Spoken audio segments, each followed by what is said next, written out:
Bonjour tout le monde, bienvenue à une autre vidéo de peinture acrylique. Avant de commencer, je suis obligé de vous dire que j'ai eu un petit commentaire et puis qui m'a fait sourire parce que oui, c'est bien vrai.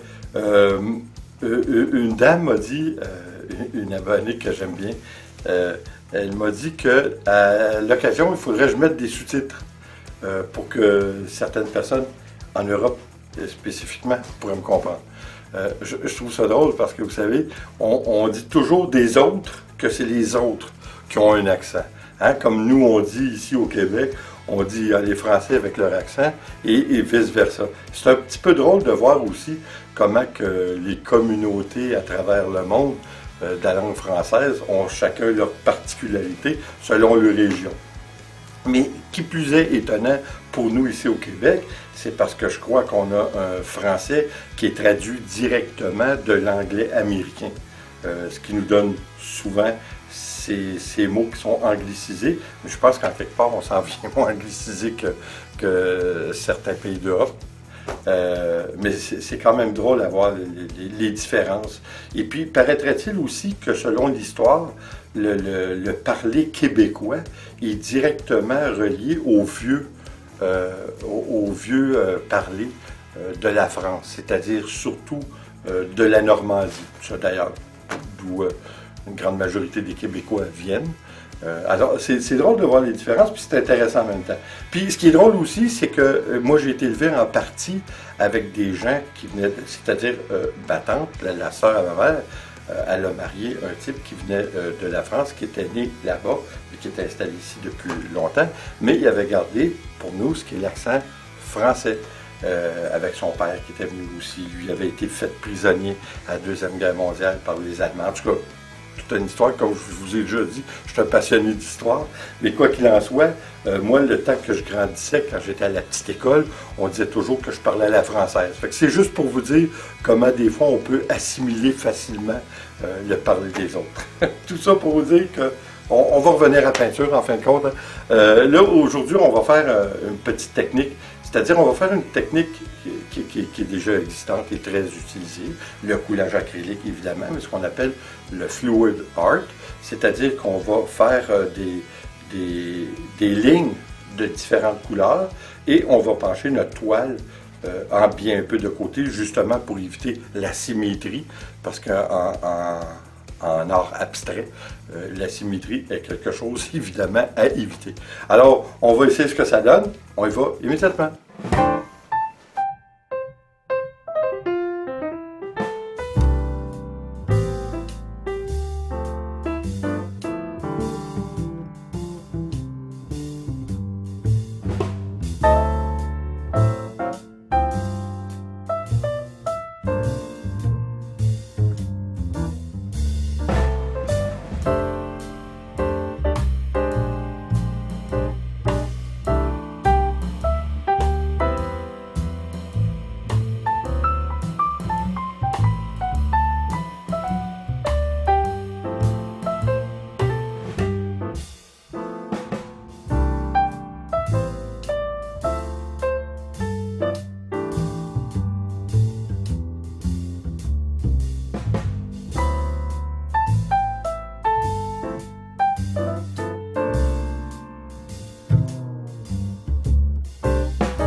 Bon, eh bien, une autre de terminée.